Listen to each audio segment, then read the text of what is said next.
A couple of minutes back, even before I set up my uh, equipment for the podcast recording, I had some minor issue at home which I needed to resolve immediately. And suddenly, in the middle of resolving the issue and setting up the podcast recording material, I realized I don't have a topic for today. And I said, why does this scare me? This these three words, I don't know. And what's the problem if I don't know? Let's just figure this out.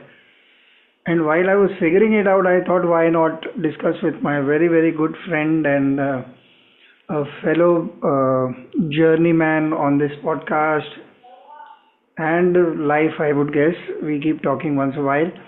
Welcome, Mustafa, to the show on this provocative setting of I don't know. uh, So what? When we were growing up in school, there were a lot of answers we didn't know, and we were told, okay, you got to learn this and you got to figure this out. Some teachers were very good; they let us free immediately, saying, okay, you don't know. I give you this much time. Go figure out how you want to do this.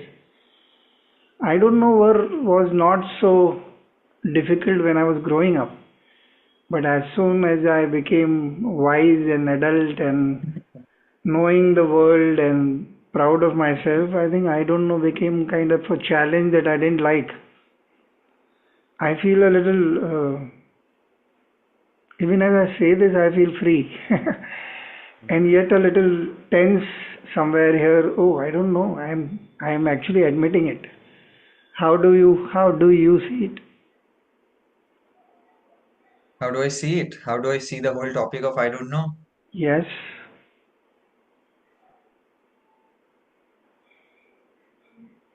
When I'm listening to you, what gives me some sense of joy is that just by admitting, honoring, acknowledging that I don't know, and all the conditional drama that comes along with it, not, feeling this or feeling that, and you're suddenly feeling some form of freedom. Okay, it's okay to. So I just want to celebrate that for a moment. Yeah. Yeah, one must. Ah, yeah, I think for me, honestly speaking, for most part at least, the I don't know has become a very okay, natural, normal state. There are still parts of me, and there are still perhaps versions of me that cling to knowing, and like the mind, the ego loves to know because it gives its a sense of certainty, a sense of control, and our conventional world is based on that, a sense of control. There is no real control as such. Like, for example, your mother is getting some physical issues. You don't have much control there. You can respond to whatever you can respond to, Yeah. but there is no control as such. But I think the mind ego loves to control, and we all are part of it. The way I see this whole dance between knowing and unknowing, the ego wants control and hence some form of knowledge, and soul thrives in mystery and the sense of I don't know. And I don't know can be very expansive actually, because then it opens up the whole energy field for the larger intelligence to be accessed. Okay. Then it can move through us, work through us, create through us, but then sometimes it has that threshold of allowing ourselves to feel the uncertainties and the anxieties and the discomfort that comes with the admission and the surrender that I don't know these things. Like, so I think it's a good thing. I don't know is a very good thing. It has humility, it has curiosity, it has wonder, it has all of that. Yeah.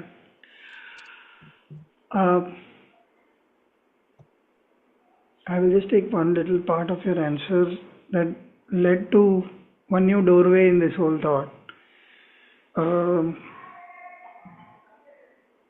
I am a writer. Most times I use words to earn a living. Uh, the social service I do in various ways is also dependent on my creating bonds through words with people most times. And I am quite aware that words aren't the whole truth of sorts. So this knowledge seeking that I do and I get comfortable, okay, I have understood this matter. I now know. Even if I'm out of control, I want to know what is it that I'm out of control of? Where does this lead? Oh, how will this happen? All of those things still give me some kind of handle on I can grasp onto. Mhm. Uh, and then you used in a completely different line of thought through the word surrender. Suddenly it struck me that surrender is so much freedom. And yet within the freedom, I again want to grasp somewhere because it is too free.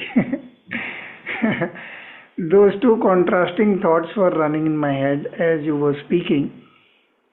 Uh, why is surrender so difficult?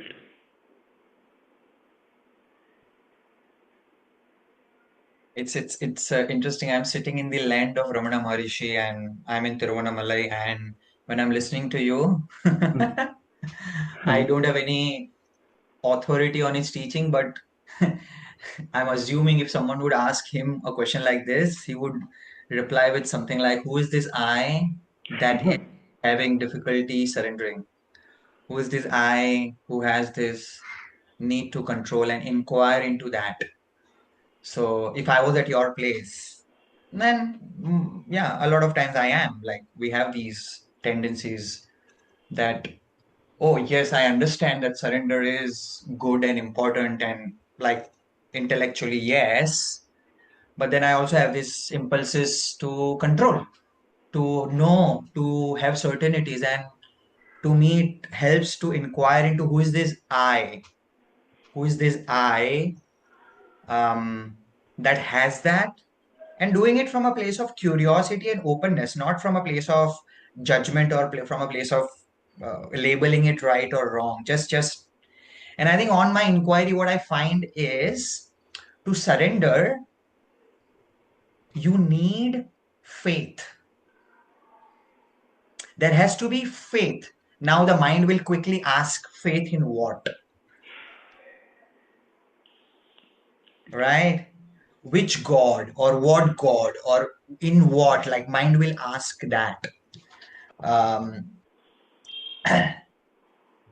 but there is this, I think what is dawning more and more on me is that the small I think I am, is not in control of this game. There is this larger intelligence taking care of things. Yeah. Are you here? Yes, sorry. There was something I realized that I had not changed in the settings. So please continue. I was with you. No, please feel free to do the change if you need Yeah, to. I I understand. did. I did. Yeah, so what I find is that somewhere to some in places I'm not able to surrender, I don't yet have faith that if I let go of the sense of control, life will take care of itself. It could be money, or it could be some sense of security, or it could be whatever other reasons. Like I still don't have that faith. I think my the faith that I have is kind of equivalent to the surrender I can lean into in some way. Like so maybe some invitation to cultivate faith, maybe someone's presence, like someone who has really given up things, like at least given up tendencies to control, and being in presence of such beings or people somehow opens something in us, you know. Oh, this person has actually given up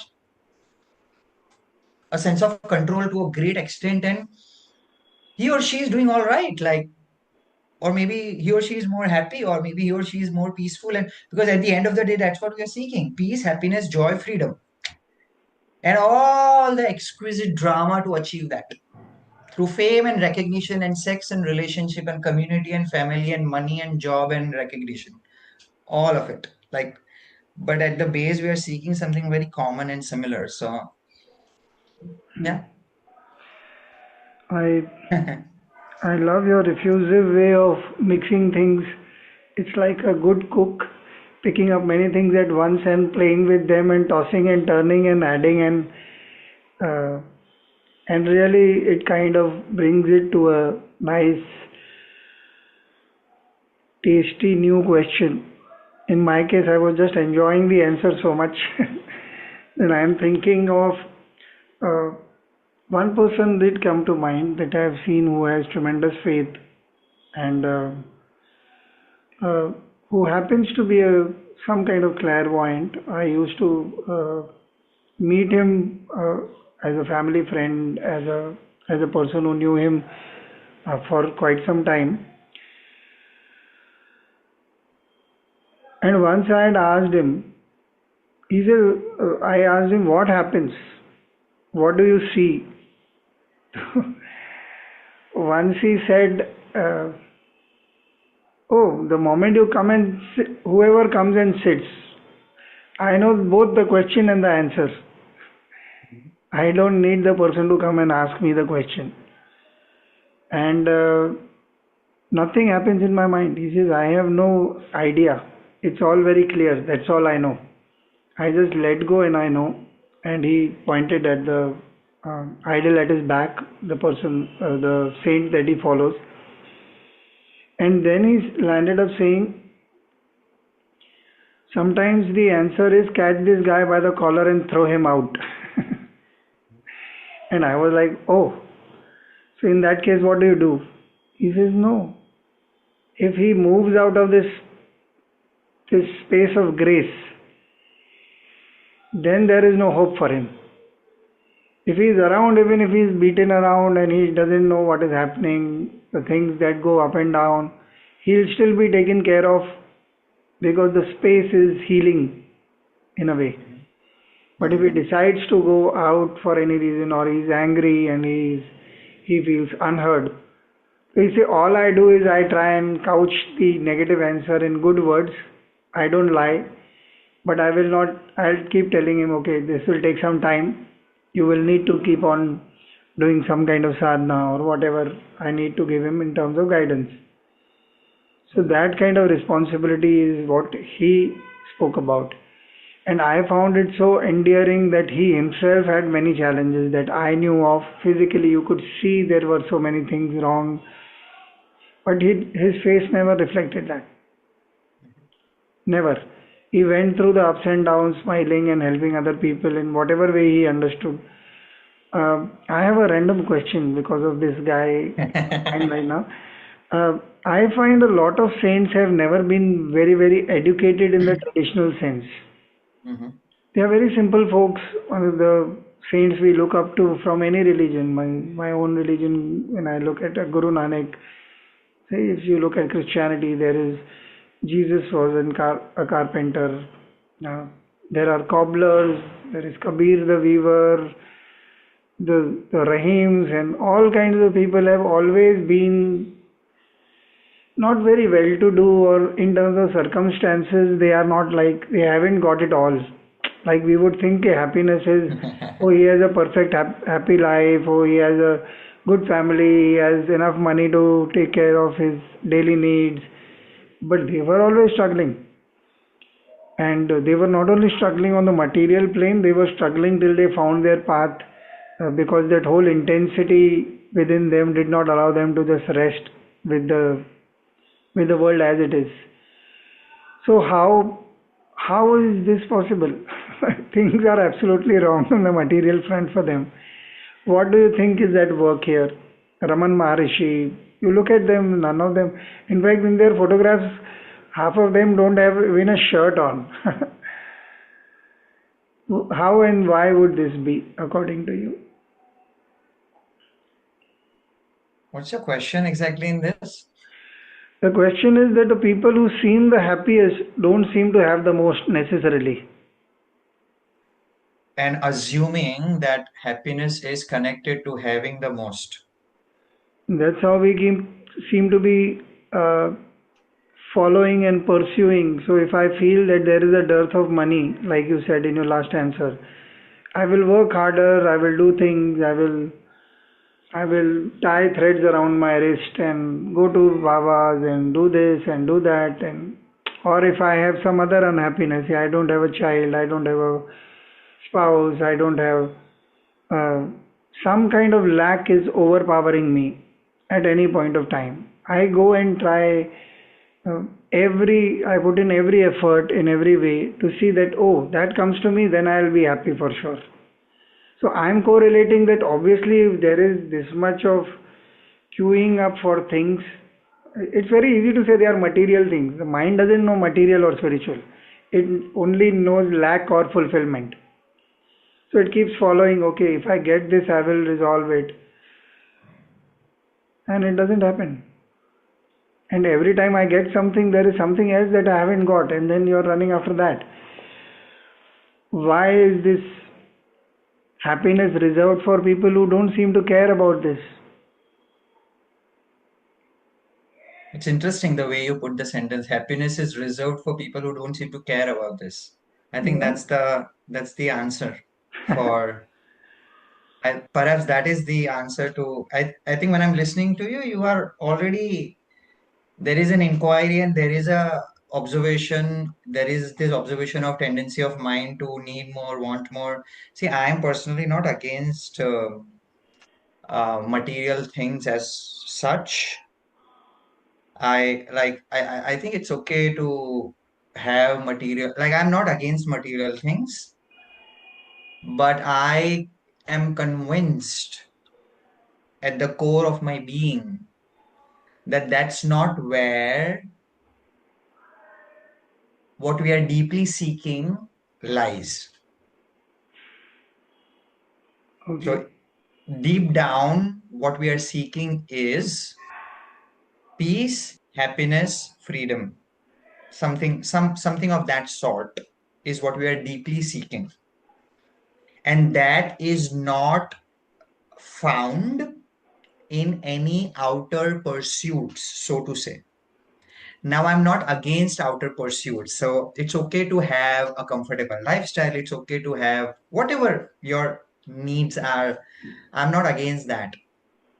But I'm saying to us to assume that this deep longing will be fulfilled there is a delusional way of living.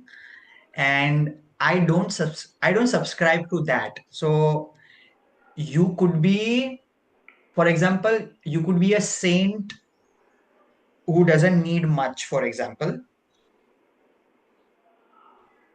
It's like internally how it's what's my internal relationship with things, or you know for example, I go to Ramana ashram, and there is this saint who actually doesn't need anything for himself, but abundance of resources flowing through that ashram. Like thousands of people are eating their delicious meal daily, and it costs money. It is material. Food is also material, Yes.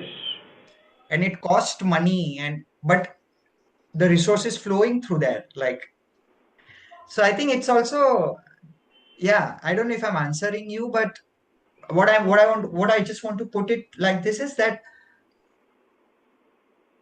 how, yeah, that like you said, no, endless pursuit doesn't take us anywhere. Like, Yeah. so we need to cap it somewhere. um and we need to actually see it very clearly at some point that this is not where it will be found. Yeah. So we need to stop assuming that. Yeah. I don't know. Yeah. May I like the whole expanse of an answer that you gave. Uh, Leads me to a subtler question for you personally, because you are one of the people that I really look up to in terms of uh, everything about you seems abundant. I am saying seems because we don't talk so often. I keep receiving your energy through your sharings on social media, or once in a while if we have this podcast, and then suddenly we are gone from each other's life for 6 months, 8 months. But there is always this knowledge, okay, you are here, you are here, you are up to something like this. And what I like is that you have a sense of abundance about your grief as well. About, uh, मतलब if I were to, there is this phrase in Hindi के छोटा दिल नहीं है, जो भी है सब बड़ा ही है. तो प्रॉब्लम आता है, so you have this whole thing of कि okay there is this, so you are as abundant about it as you are about the good things. Uh, how do you draw the line कि this much is enough for me? In your own head, अगर material things are okay and we need to pursue them also, but know that this is not the route to happiness, how does one reach that point of okay, let me stop यहाँ तक?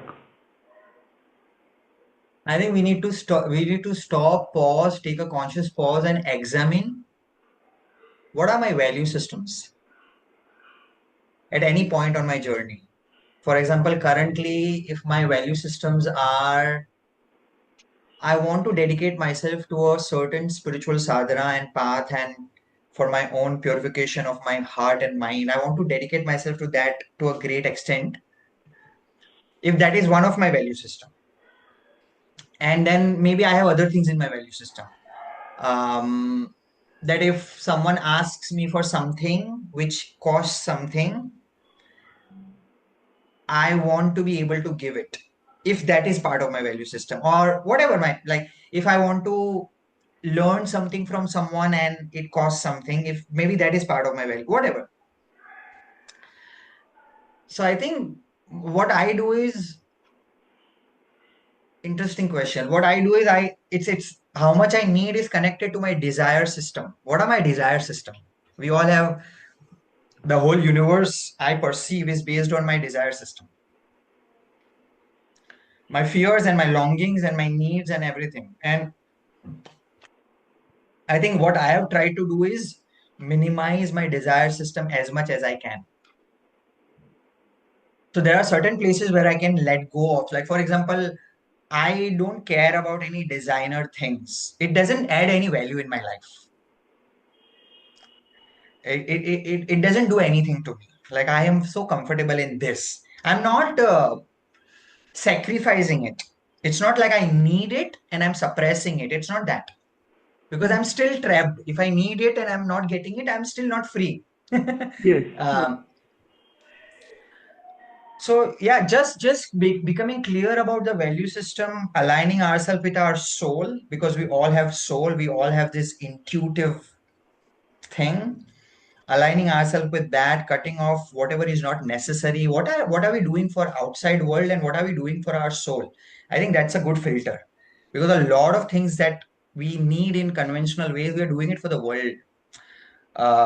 And why? No one cares. Like, and even if they care, it doesn't solve the major problem for us. The major problem for us is we are suffering. Let's be very clear. Let's come to the fundamentals of the things. I maybe I'm digressing somewhere, but the fundamental of the things is I have this human birth, and yes, culturally, and I have all these roles and dramas and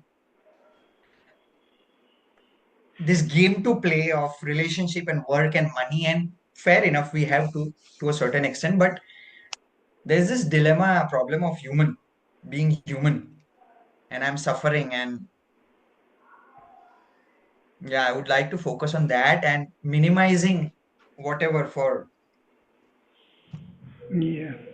So Yes. no one can, no, I just want to say that there is no one number. I am, like, right now I'm in presence of a saint who has, like, I am serving someone, and um he abandoned his home and he abandoned the material desires at the age of 17. Right now he's 90, 90, and he has never gathered money. Never, ever. Like he has never gathered money. And he's the most happiest. And I'm not connecting this, but I'm saying he's he's peaceful, he's joyful. Um, that is not the path for everyone, but that is also possible, is what I'm saying. Okay, and yeah, I mean there are so many ways to live. It's money doesn't give happiness. Money can give certain level of comfort, which is good. So to be okay, having a comfort, whatever, like money gives comfort. How much comfort do I need? Yeah. The somewhere I like the thread of thought that you built in all your answers. The words faith and surrender, uh, knowing what is good for me, uh, actually in terms of inside and outside, uh, and of course your the the best answer in the last couple of minutes had that beautiful phrase desire system. I think it's a very beautiful outlook because it says that I am creating it as I go Yeah. along. So I can keep on claiming, okay, I can't move unless I have an air conditioned car. But I have it. Yeah. yeah, and I may have it or I may not have it, but because my suffering goes and ties back to having it or not having it, has already bonded me, has already created a question that I will only need to answer because I have created the question. So the system is that the desire is to be comfortable in a certain space and time and way I travel, and the system is that I bind it, I don't loosen it. And because I bind it, as much as it is bound to me, I am bound to it as well. Unless I get that air condition, unless I get that kind of car, that kind of comfort. But people, perhaps, in fact, what we were thinking about a question or two earlier, the people who've been the happiest in the history of the world, of sorts, the saints, the mystics, the old original tribes of certain nations, uh, uh, their value systems have always been aligned with nature, with whatever is needed for them, has always been provided. This Yes, seems and for all of us, not for true. them. Yes, Nature provides for all of us all the time. all the time. It's just that we need to remember that and relearn that and align to that again. Like we have come little far. All of us have kind of, yeah. Uh, so, a different kind of question. So, this fear and surrender is surrender is also gradual sometimes. For me, at least, my understanding. Uh, there are bursts of surrender and you allow yourself to feel the entire thing because you it's out of control. uh, a couple of people that I help once in a while when they call me with their problems is I name the problem completely and say yes, there is nothing we can do about it. So then they are so their helplessness in acknowledging that, oh, there is nothing we can do about it. I said, yeah, there is nothing we can do about it. It is, and that frees them. Like even in their laughter for a second, and then they'll say, "So that means I shouldn't try." I said, "No, I didn't say that. You can try all you want. You can try for whatever gives you happiness, and you want to put in effort for yourself, for your loved ones, for your families, for your friends. But you got to know that some things don't seem probable right now, and you stick with it. Sometimes the situation may change, sometimes it may not change. At this point, what seems probable is this. So, my question to you, till one arrives at that fearlessness, let's look what, let's go at life and see what will happen. Let me let go of my control of the situation. Just do what is required. If I'm hungry, let me arrange for food. Let me cook the food. Let me serve the food. Let me have the food. These are three or four things that I can do. The food can be tasty, it may not be tasty, it may be spicy, or maybe whatever it's the situation is, it will be there. but it fulfills my hunger at that point of time, and I have to let go more than that. I cannot decide the rest of it. Just almost like that ashram that you mentioned, where nobody is seeking any money, but the resources are keeping on flowing in, and people are having meals, and every day is a new occurrence, and yet the miracle keeps happening. So, my question is, uh, personally, how did you arrive at this fearlessness of let me face it? Was there a point, or are there any example stories from your life where you felt very constricted and then you let go and you felt, oh, this works like this for me, at least?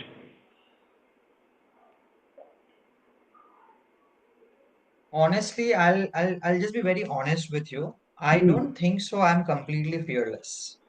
Okay. I aspire to be. Of course. I aspire to be, but I still have many places within me of contraction, of control, of fear. I still have those places within me. But compared to few years ago, yes, relatively, there are many places where I have somehow been able to choose the fearlessness, like to surrender to my soul's wisdom and guidance in terms of how it is, in which direction it wants to take my life. And whenever I'm choosing that,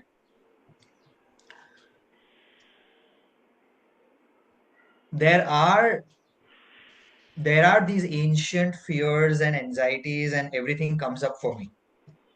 Okay. And I think I have learned to, or still learning to, expand my capacity to hold space for those things to come up when they come up.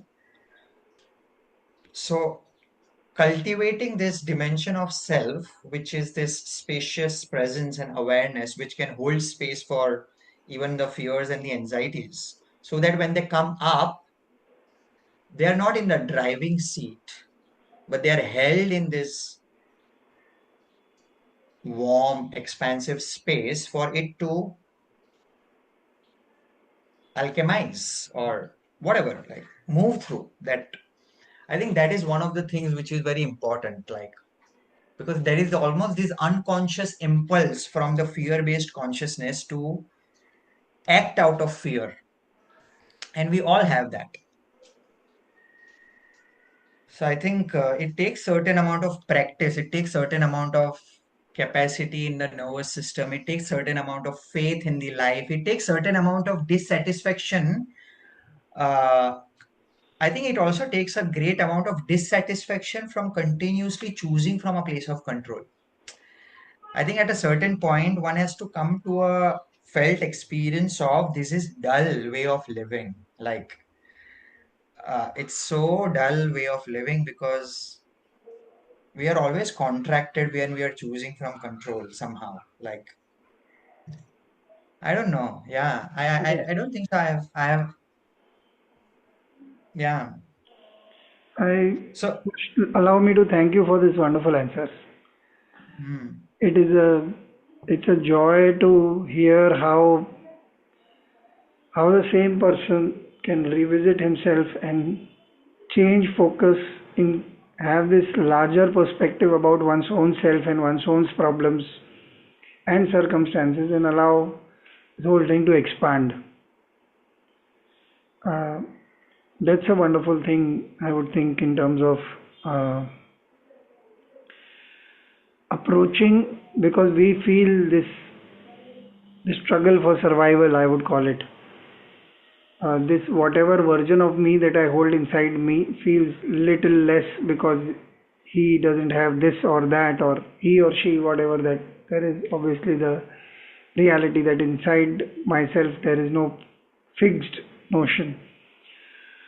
Uh, so, yeah, thank you for that wonderful answer.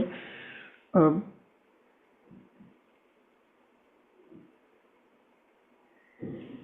I love where this I don't know is moving today.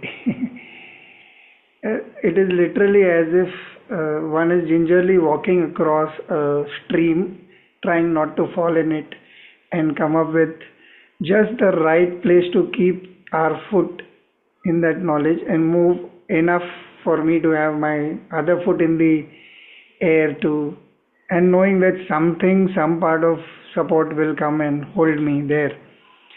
Uh, what is true knowledge?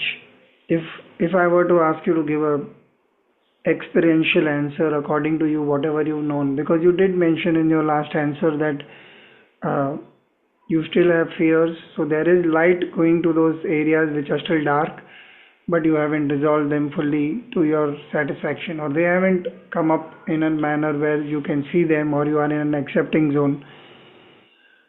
So, what is knowledge? How does it help you uh, so far, whatever your journey has been? What is knowledge or what is true knowledge? What is the question? Either there is fake knowledge can be I read books, I listen to people, and I parrot those words. Uh, I have this story of शिकारी आएगा दाना फेंकेगा पकड़ के जाएगा. The parrot is caught and he still keeps on saying the same thing without understanding what it means. That's also knowledge of some kind because he is just memorizing it. Or just the by true knowledge I meant what is your lived way of looking at things. With all these little things that you know about yourself, that there are fears, there is some amount of fearlessness. You are staying with someone who seems to be happier than most people. Obviously, He's those, he's free.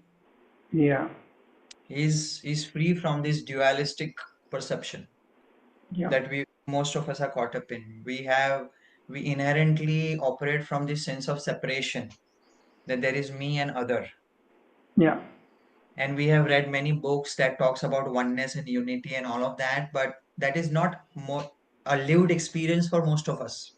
yeah, Because when that is a lived experience, then there is no anxiety, there is no fear, there is um, no jealousy, and there is no envy, and there is none of that.